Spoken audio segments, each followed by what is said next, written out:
ಮಧ್ಯೆ ಇರೋ ಸಮಸ್ಯೆ ಏನು ಅಂದರೆ ಶ್ರೀಮಂತಿಕೆ. ನನಗೂ ಕೂಡ ಇನ್ನು ಸ್ವಲ್ಪ ದಿನದಲ್ಲಿ ಆ ಲೆವೆಲಿಗೆ ಬರ್ತೀನಿ ಅನ್ನೋ ನಂಬಿಕೆ ಇದೆ ಸರ್. ಈಗ ನನ್ನ ಹತ್ರ ಇರೋದು ಒಂದೇ ಕಾರ್ ಸರ್. ಇನ್ನೊಂದು ಸ್ವಲ್ಪ ದಿನ ಕಳೆದ್ಮೇಲೆ 4-5 ಕಾರ್ ತಗೊಂಡು ಆಮೇಲೆ ಮದುವೆ ಆಗೋಣ ಅಂತ ಹೇಳ್ತಿದ್ದೀನಿ. ಆದರೆ ಇವಳು ಅದನ್ನು ಕೇಳದೆ ಈಗಲೇ ಓಡೋಗಿ ಮದುವೆ ಆಗೋಣ ಬಾ ಅಂತ ಅಳ್ತಿದ್ದಾಳೆ ಸರ್.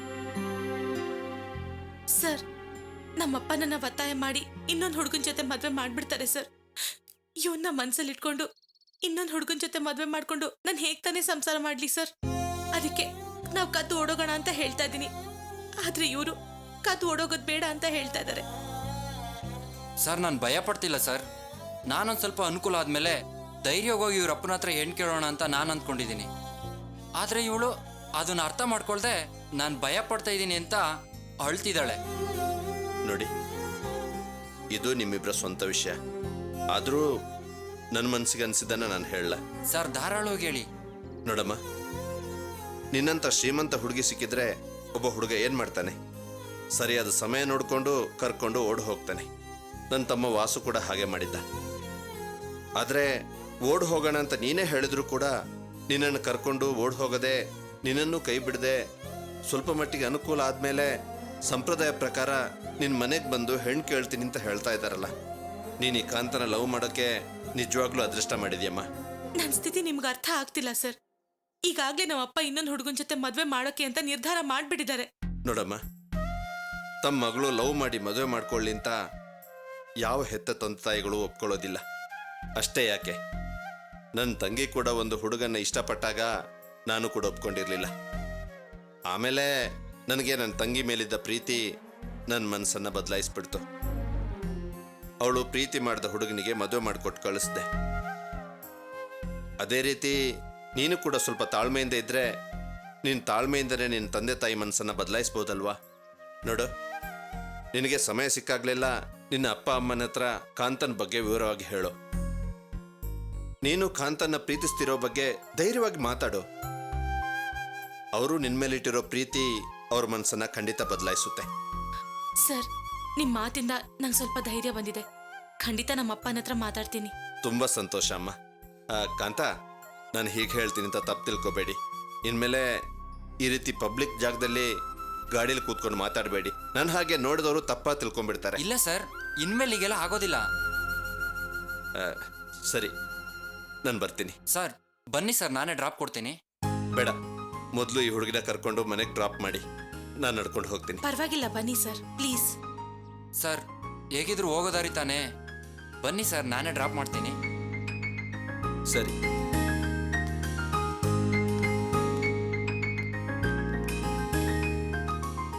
ಯಾಕೆ ಶ್ವೇತಾ ಹಿಂದೆ ಕೂತ್ಕೊಂತ ಇದೆಯಾ?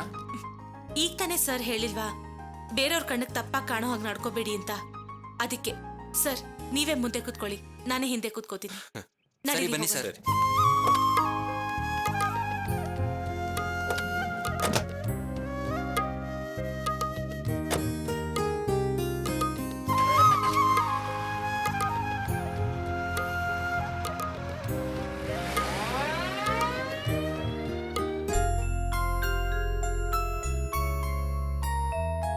ರೇವತಿ, ತಗೊಮ್ಮ ಈ ಕಷಾಯ ಕುಡಿ, ಬಿಸಿ ಬಿಸಿ ಆಗಿದೆ.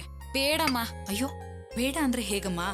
ಇದನ್ನ ಕುಡಿದ್ರೆ ನಿನ್ನ ಆರೋಗ್ಯಕ್ಕೂ ಒಳ್ಳೇದು, ಹಾಗೆ ನಿನ್ ಗರ್ಭಕೋಶನು ಬೇಗ ಸರಿ ಹೋಗುತ್ತೆ. ತಗೋ, ಬೇಡ ಗಿಡ ಅನ್ಬೇಡ, ಕುಡಿ.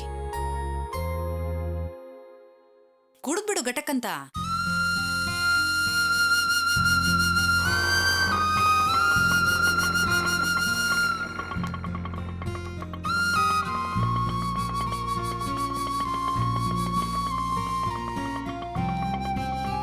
ತಗೊಳ್ಳಿ.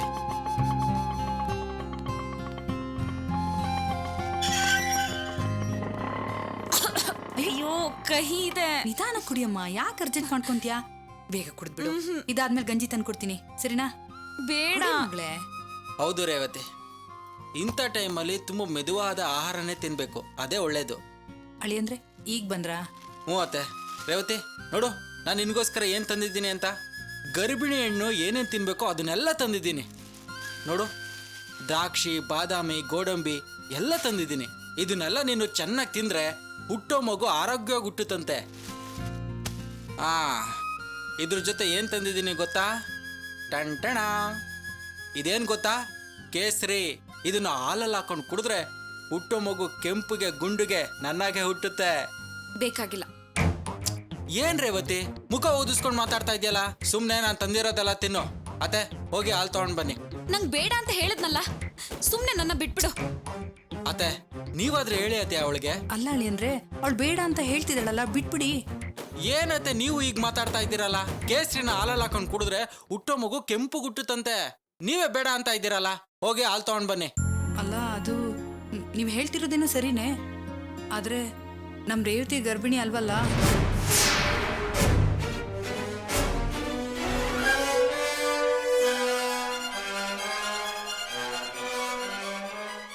ಏನಂದ್ರೆ ರೇವತಿ ಗರ್ಭಿಣಿ ಅಲ್ವಾ? ಅತ್ತೆ ಏನ್ ಹೇಳ್ತಾ ಇದ್ದೀರಾ? ನಿನ್ನೆನೆ ಅವಳಿಗೆ ಆಪರೇಷನ್ ಆಗೋಯ್ತು.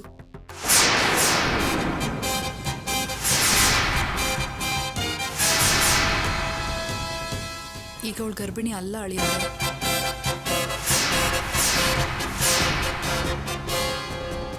ಅತ್ತೆ ಏನ್ ಹೇಳ್ತಾ ಇದ್ದೀರಾ? ಅಬಾರ್ಷನ್ ಆಗೋಯ್ತಾ? ರೇವತಿ ಅತ್ತೆ ಹೇಳ್ತಿರೋದು ನಿಜನಾ?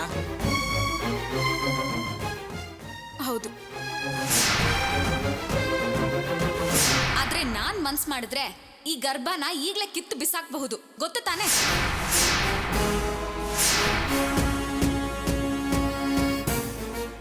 ಏಯ್, ನಾನ್ ನಿನ್ನ ಲವ್ ಮಾಡಿ ಮದುವೆ ಮಾಡ್ಕೊಂಡಿದ್ದೀನಿ. ನಿನ್ ಮನ್ಸ್ ನೋಯಿಸ್ಬಾರ್ದು ಅಂದ್ಕೊಂಡಿದ್ದೀನಿ. ನನ್ನ ಹೆಂಡ್ತಿನ ನಾನು ಹಿಡಿತದಲ್ಲಿ ಇಟ್ಕೊಂಡಿದ್ದೀನಿ. ನಿನ್ನ ಹೆಂಡ್ತಿನ ನೀನ್ ಹಿಡಿತದಲ್ಲಿ ಇಟ್ಕೊಳ್ತಾ ಇರೋನು ನೀನು ಒಬ್ಬ ಗಂಡ್ಸ ಅಂತ ನಿಮ್ಮಪ್ಪ ನನ್ನ ಕೇಳ್ತಾಗ್ಲು ನಾನು ತಾಳ್ಮೆಯಿಂದ ಇದ್ದೆ. ನೀನ್ ಎಷ್ಟೇ ಅವಮಾನ ಮಾಡಿದ್ರು ನಾನು ಸಹಿಸ್ಕೊಂಡಿದ್ದೆ. ಅದಕ್ಕೆ ನೀನೀಗ ಅಬಾರ್ಷನ್ ಮಾಡಿಸ್ಕೊಂಡ್ ಬಂದ್ರು ಕೂಡ ನನ್ನ ಕೈಲಿಂದ ಏನು ಮಾಡ್ಕೊಳ್ಳೋದಿಕ್ಕಾಗೋದಿಲ್ಲ ಅಂತ ತಿಳ್ಕೊಂಡು ನಾನು ಇಲ್ದಿರೋ ಟೈಮ್ ನೋಡ್ಕೊಂಡು ನೀನ್ ಹಠನ ಸಾಧಿಸ್ಕೊಂಡ್ಬಿಟ್ಯಾ? ನಿನ್ನ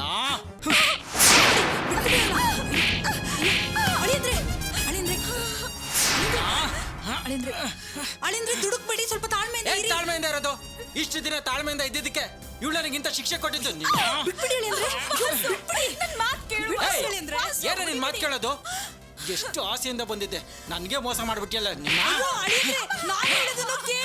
ನೀವ್ ಹೀಗೆ ಹೊಡಿತಾ ಇದ್ರೆ ಅವಳ ಆರೋಗ್ಯ ಸ್ಥಿತಿ ಏನಾಗ್ಬೇಕು? ಈಗ ತಾನೇ ಆಸ್ಪತ್ರೆಯಿಂದ ಬಂದಿದ್ದಾಳೆ. ರೇವತಿದ್ ಯಾವ ತಪ್ಪು ಇಲ್ಲ ಅಳಿ. ಏನ್ ತಪ್ಪಾಡಿಲ್ಲ, ಎಲ್ಲ ಸಂಚ್ ರೂಪಿಸಿನೇ ಇವಳು ಈ ರೀತಿ ಮಾಡಿರೋದು.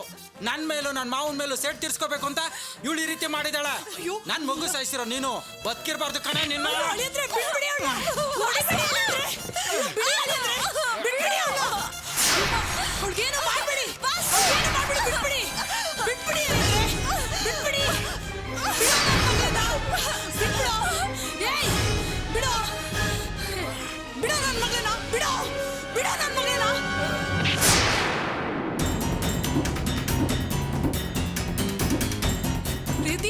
ರೇತಿ, ಏನಾಯ್ತಮ್ಮ? ಏನಾಯ್ತೆ? ಮಾತಾಡೋಕಂದ ರೇತಿ. ಏಯ್, ನನ್ನನ್ನೇ ಹೊಡಿತ್ಯಾ?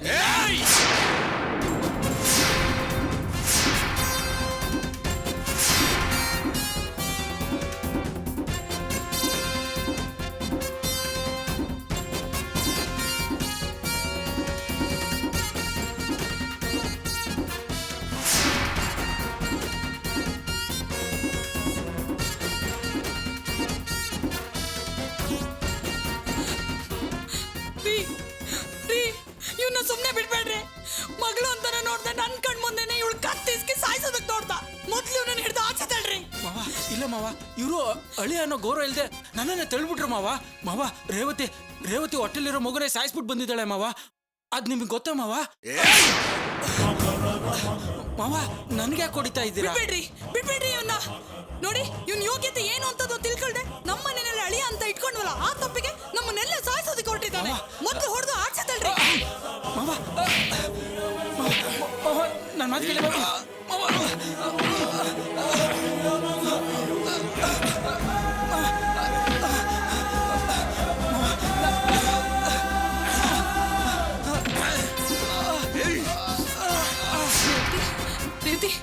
ರೇವತಿ, ಕಣ್ಬಿಡಮ್ಮ.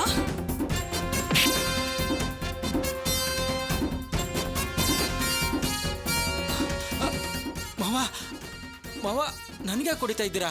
ನಾನೇನ್ ತಪ್ಪು ಮಾಡಿದೆ? ನಾನು ನಿಮ್ಮ ಕಾಲಿನ ಚಪ್ಪಲಿ ಇದ್ದಾಗೆ.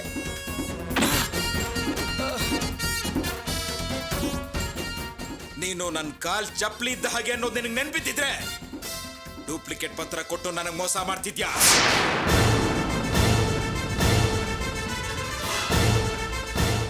ಏನೋ ಹಾಗೆ ನೋಡ್ತಿದ್ಯಲ್ಲೇ? ನಿನ್ನ ಯೋಗ್ಯತೆ ಈಸಿ ತಗ್ಸದ ಮೇಲೆನೆ ಗೊತ್ತಾಗಿತ್ತು.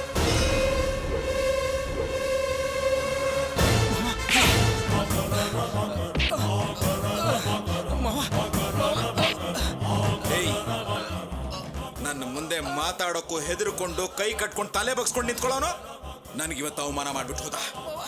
ಹಾಗಾಗೋದಕ್ಕೆ ಕಾರಣ ಯಾರು ಗೊತ್ತೇನೋ? ನೀನು. ಲೇ ಪಾಪಿ, ನಿನಗೆ ನನ್ನ ಬಗ್ಗೆ ಸ್ವಲ್ಪನಾದ್ರೂ ಗೌರವ ಭಯ ಭಕ್ತಿ ಅನ್ನೋದು ಇದ್ದಿದ್ರೆ ಡೂಪ್ಲಿಕೇಟ್ ಪತ್ರ ಕೊಟ್ಟು ನನ್ನನ್ನು ಯಾಮಾರಿಸ್ತಿದ್ಯ ನಾವು.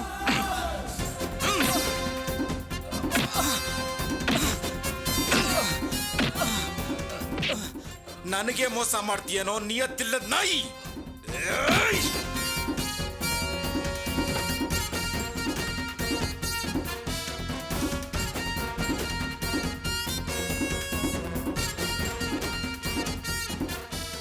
ನನ್ನ ಮಗಳು ವಿಧವೆ ಆಗ್ಬಾರ್ದು ಅನ್ನೋ ಒಂದೇ ಒಂದು ಕಾರಣಕ್ಕೆ ನಿನ್ನನ್ನ ಜೀವಂತವಾಗಿ ಬಿಟ್ಟು ಕಳಿಸ್ತಾ ಇದ್ದೀನಿ. ಮತ್ತೆ ಏನಾದ್ರೂ ನನ್ನ ಮನೆ ಕಡೆ ತಲೆ ಹಾಕಿದ್ರೆ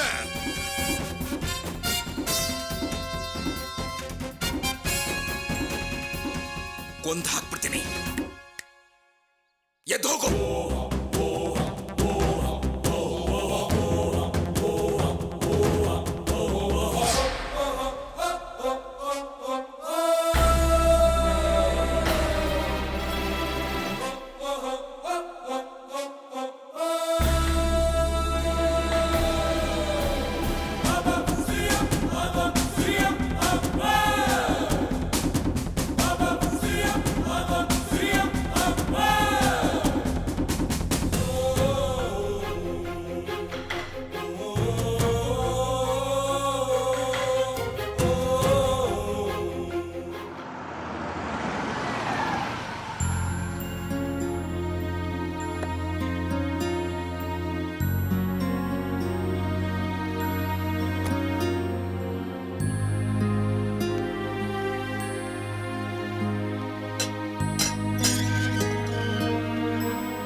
ಅಪ್ಪ, ಅಣ್ಣ, ಬಾಮ್ಮ ಕಾವ್ಯ, ಚೆನ್ನಾಗಿದ್ಯಮ್ಮ? ನೀವು? ಚೆನ್ನಾಗಿದ್ದೀನಮ್ಮ. ಬಾಮ್ಮ ಕಾವ್ಯ, ನಾನೇ ನಿನ್ ಮನೆಗ್ ಬಂದು ನಿನ್ನ ನೋಡ್ಬೇಕು ಅನ್ಕೊಂಡಿದ್ದೆ, ಅಷ್ಟರಲ್ಲಿ ನೀನೇ ಬಂದ್ಬಿಟ್ಟೆ. ಕಾವ್ಯ, ಚೆನ್ನಾಗಿದ್ಯಾ? ಚೆನ್ನಾಗಿದ್ದೀನಿ. ನೀನು? ಚೆನ್ನಾಗಿದ್ದೀನಿ. ಹೇಗಿದ್ದೀರಾ ಅದಕ್ಕೆ? ಚೆನ್ನಾಗಿದ್ದೀನಿ. ನಿಮ್ಮ ಮನೇಲಿ ನಡೆದ ವಿಷಯನ ಅರ್ಚನನು ಮಾವ ಬಂದು ಹೇಳಿದ್ರು. ನಿನ್ ಬಗ್ಗೆ ನಮ್ಗೆಲ್ಲರಿಗೂ ತುಂಬಾ ನೋವಿದೆ. ಕಾವ್ಯ, ಅಮ್ಮ, ಹೇಗಿದ್ಯಾ ಮಗಳೇ? ಚೆನ್ನಾಗಿದ್ದೀನಿ. ನೀನ್ ಹೇಗಿದೀಯಾ? ಚೆನ್ನಾಗಿದ್ದೀನಿ. ನಿನ್ಗೀಗ ಆಯ್ತಲ್ಲ ಅಂತ ಕೇಳಿ ನನ್ನ ಮನ್ಸು ತುಂಬಾ ನೋವಾಯ್ತು ಮಗಳೇ. ನನ್ನ ಮಕ್ಕಳೆಲ್ಲ ಚೆನ್ನಾಗಿರ್ಬೇಕು ಅಂತ ಆ ದೇವ್ರ ಹತ್ರ ನಾನು ಕೇಳ್ಕೊಳ್ತಲ್ಲಿರೋ ಗಳಿಗೆನೇ ಇಲ್ಲ. ನನ್ನ 3 ಜನ ಹೆಣ್ಮಕ್ಳು ಪೈಕಿಲಿ ನೀನಾದ್ರೂ ಚೆನ್ನಾಗಿದ್ಯಲ್ಲ ಅಂತ ನಾನು ಎಷ್ಟು ನೆಮ್ಮದಿಯಾಗಿದ್ದೆ ಗೊತ್ತಾ? ಆದ್ರೆ ನಿಮ್ಮಪ್ಪ ಬಂದು ನಿಮ್ಮ ಮನೇಲಿ ನಡೆದಿರೋ ವಿಷಯ ಎಲ್ಲ ಹೇಳಿದಾಗ ನನ್ನ ನೆಮ್ಮದಿ ಎಲ್ಲ ಹಾಳಾಗೋಯ್ತು. ಪಾಪ ಅಳಿಯಂದ್ರು ನೋಡೋದಕ್ಕೆ ಎಷ್ಟು ಲಕ್ಷಣವಾಗಿದ್ದಾರೆ. ಆದ್ರೆ ಆ ದೇವರು ಯಾಕೆ ಅವ್ರಿಗೆ ಈ ರೀತಿ ಕೊರತೆ ಕೊಟ್ಟೋ ಗೊತ್ತಿಲ್ಲ. ಆದ್ರೆ ನಿಮ್ಮತ್ತೆ ಮಗನಲ್ಲೇ ಕೊರತೆ ಇಟ್ಕೊಂಡು ನಿನ್ನಲ್ಲೇ ಕೊರತೆ ಇದೆ ಅನ್ನೋ ರೀತಿಲಿ ನಿನ್ಗೆ ಎಷ್ಟೊಂದು ಹಿಂಸೆ ಕೊಟ್ರು. ಅವ್ರಿಗೆ ನನಗೆ ಮುಖ ತೋರ್ಸಕ್ಕಾಗುತ್ತಾ ಹೇಳು? ಅವ್ರನ್ನ ಬಿಟ್ಟಾಕು. ಆದ್ರೆ ಕಾವ್ಯ, ನೀನು ನೆನ್ಸ್ಕೊಟ್ರೆ ನನಗೆ ತುಂಬಾ ಸಂಕಟ ಆಗುತ್ತೆ ಕಣೆ, ತುಂಬಾ ಸಂಕಟ ಆಗುತ್ತೆ. ಅಮ್ಮ, ನೀವೆಲ್ಲರೂ ತಿಳ್ಕೊಂಡಿರೋ ಹಾಗೆ ಮ್ಯಾಡಿಗೆ ಯಾವ ಕೊರತೆನೂ ಇಲ್ಲ.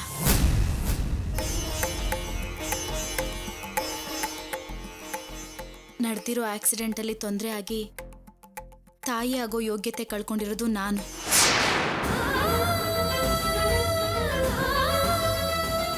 ಕಾವ್ಯ, ಏನಮ್ಮ ಹೇಳ್ತಿದ್ಯಾ ನೀನು? ಅವತ್ತು ಅಳಿಯಂದ್ರು ಬಂದು ಕಾವ್ಯನಿಗೆ ಕೊರತೆ ಇಲ್ಲ, ನನಗಿದೆ ಅಂತ ಹೇಳಿದ್ರು. ಈಗ ನೀನು ಬಂದು ಅವರು ಕೊರತೆ ಇಲ್ಲ ನನಗೆ ಅಂತ ಹೇಳ್ತಿದ್ಯಲ್ಲಮ್ಮ, ಏನಮ್ಮ ಇದು? ಹೌದಪ್ಪ, ಈಗಾಗಲೇ ನನಗೆ ಹಿಂಸೆ ಕೊಡ್ತಾ ಇರೋ ನಮ್ಮ ಅತ್ತೆಗೆ ಕೊರತೆ ಇರೋದು ನನ್ನಲ್ಲೇ ಅಂತ ಗೊತ್ತಾದ್ರೆ ನನ್ನನ್ನು ಮನೆಯಿಂದ ಆಚೆ ಹಾಕ್ತಾರೆ ಅಂತ ನನ್ನ ಮೇಲಿನ ಪ್ರೀತಿಯಿಂದ ಅಕ್ರೆಯಿಂದ ನಿಮ್ಮ ಅಳಿಯ ತನಗೆ ಕೊರತೆ ಇರೋದು ಅಂತ ಹೇಳಿದ್ದಾರೆ. ನಾನು ಹೇಳ್ತಿರೋದು ಸತ್ಯ ಅಪ್ಪ, ನನ್ನ ಮಾತನ್ನು ನಂಬಿ. ನೀವೆಲ್ಲರೂ ತಿಳ್ಕೊಂಡಿರೋ ಹಾಗೆ ಕೊರತೆ ಇರೋದು ಅವ್ರಿಗಲ್ಲ, ನನಗೆ. ಕಾವ್ಯ, ನೀನ್ ನಿಜ ಹೇಳ್ತಾ ಇದ್ಯೋ ಇಲ್ಲ ನಿನ್ ಗಂಡನ ಮೇಲೆ ಯಾವ ಆರೋಪನೂ ಬರಬಾರ್ದು ಅಂತ ಸುಳ್ಳು ಹೇಳ್ತಾ ಇದ್ಯೋ? ನನ್ನ ಮಾತನ್ನು ನಂಬಿ. ಅದಕ್ಕೆ ನಿಮಗೆ ನಂಬಿಕೆ ಇಲ್ಲ ಅಂದ್ರೆ ನನ್ನ ಟ್ರೀಟ್ ಮಾಡಿ ಡಾಕ್ಟರ್ ಹತ್ರ ಹೋಗಿ ಕೇಳಿ, ಅಥವಾ ಇನ್ನೂ ಒಂದ್ಸಲ ಚೆಕಪ್ ಮಾಡಿಸಿ. ಆಗ ನಿಮಗೆ ಅರ್ಥ ಆಗತ್ತೆ. ನಾನು ಸತ್ಯ ಹೇಳ್ತಾ ಇದ್ದೀನಿ. ನನ್ನ ಗಂಡಂಗೆ ಯಾವ ಕೊರತೆನೂ ಇಲ್ಲ, ಕೊರತೆ ಇರೋದು ನನಗೆ. ಇಲ್ಲ, ನಾನ್ ನಂಬೋದಿಲ್ಲ. ನನ್ನ ಹೊಟ್ಟೆಲೊಟ್ಟಿರೋ ಮಗಳಿಗೆ ಈ ರೀತಿ ಕೊರತೆ ಇರೋದಕ್ಕೆ ಸಾಧ್ಯನೇ ಇಲ್ಲ. ನೀನು ನಿನ್ ಗಂಡನ್ ಮರ್ಯಾದೆ ಉಳ್ಸೋಕ್ಕೋಸ್ಕರ ಸುಳ್ಳು ಹೇಳ್ತಾ ಇದ್ಯಾ. ನಾನ್ ನಂಬೋದಿಲ್ಲ ಕಣೆ, ನಾನ್ ನಂಬೋದಿಲ್ಲ. ಅಮ್ಮ, ನೀನ್ ಪೂಜೆ ಮಾಡ್ತಾ ಇರೋ ದೇವ್ರ ಮೇಲೆ ಆಣೆ ಮಾಡಿ ಹೇಳ್ತಾ ಇದ್ದೀನಿ. ನಾನು ಹೇಳ್ತಾ ಇರೋದು ಸತ್ಯ. ಕೊರತೆ ಇರೋದು ನನಗೆ. ನನಗೆ ಒಂದ್ ಮಗು ಕೂಡ ಹೆತ್ಕೊಡಕ್ಕಾಗಲ್ಲ, ಇನ್ನೇನು ಮಾಡಕ್ಕಾಗಲ್ಲ ಅಂತ ಡಾಕ್ಟ್ರೇ ಹೇಳಿದ್ದಾರೆ ಅಮ್ಮ. ಅಯ್ಯೋ ದೇವ್ರೆ, ಒಂದ್ ಹೆಣ್ಣಿನ ಬಾಳು ಪರಿಪೂರ್ಣ ಆಗೋದು ಒಂದ್ ಮಗುಗೆ ಜನ್ಮ ಕೊಟ್ಟಾಗ್ಲೆ. ಅದು ನಿನ್ ಕೈಯಿಂದ ಸಾಧ್ಯ ಇಲ್ಲ ಅಂತ ಹೇಳ್ತಿದ್ಯಲ್ಲೇ. ಬಾಳ್ಬೇಕು ಅಂತ ಹೋಗಿರೋ ಮನೆಗೆ ನಿನ್ ಕೈಯಿಂದ ಒಂದ್ ಮಗು ಕೊಡಕ್ ಆಗ್ತಿಲ್ವಲ್ಲ. ಇದನ್ನ ನಾನು ಹೇಗ್ ಸರಿಪಡಿಸ್ಲಿ, ಹೇಗ್ ಸರಿಪಡಿಸ್ಲಿ? ಅಮ್ಮ, ನಾನು ಇದಕ್ಕೊಂದು ಪರಿಹಾರ ಹುಡುಕಿದ್ದೀನಿ. ಅದ್ರ ಬಗ್ಗೆ ನಿಮ್ಗಳ ಹತ್ರ ಮಾತಾಡಿ ಒಪ್ಪಿಗೆ ತಗೊಂಡು ಹೋಗೋಣ ಅಂತ ಬಂದಿದ್ದೀನಿ. ಏನಮ್ಮ ಪರಿಹಾರ ಹುಡ್ಕೊಂಡಿದ್ಯಾ?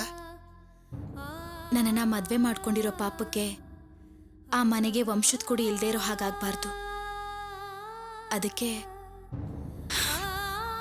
ನಾನು ಮ್ಯಾಡಿಗೆ ಇನ್ನೊಂದು ಮದ್ವೆ ಮಾಡ್ತೀನಿ.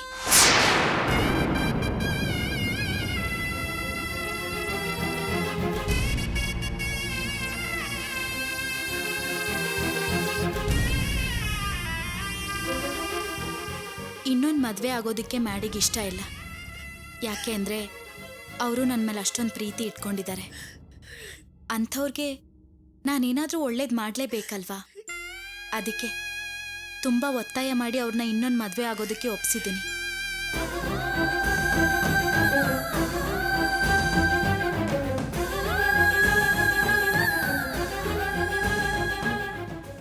ಮಾವನೂ ಈ ಮದುವೆಗೆ ಒಪ್ಕೊಂಡಿದ್ದಾರೆ.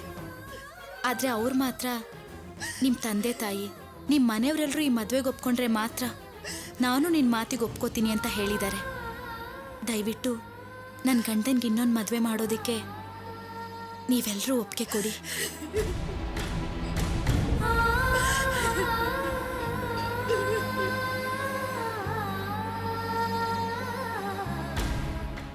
ಅಯ್ಯೋ ಪಾಪಿ ಪಾಪಿ, ನಿನ್ಗೇನಾದ್ರೂ ಹುಚ್ಚಿಡ್ದಿದ್ದೇನೆ?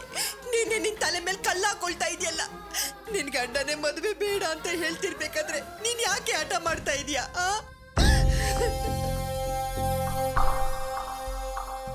ಈಗಾಗ್ಲೇ ಒಬ್ಳು ಬಾಳ್ನ ಬಲಿ ಕೊಟ್ಟು ಮನೆಗೆ ಬಂದಿದ್ದಾಳೆ. ನೀನು ನೀನು ನಿನ್ ಗಂಡನ್ ಬಿಟ್ಟು ಈ ಮನೇಲೆ ಬಂದಿರ್ಬೇಕು ಅಂತ ಅಂದ್ಕೊಂಡಿದ್ಯಾ? ಅಯ್ಯೋ ದೇವ್ರಿ, ರೀ ಯಾಕ್ರಿ ಯಾಕ್ರಿ ಇವಳು ಈ ರೀತಿ ಮಾತಾಡ್ತಾ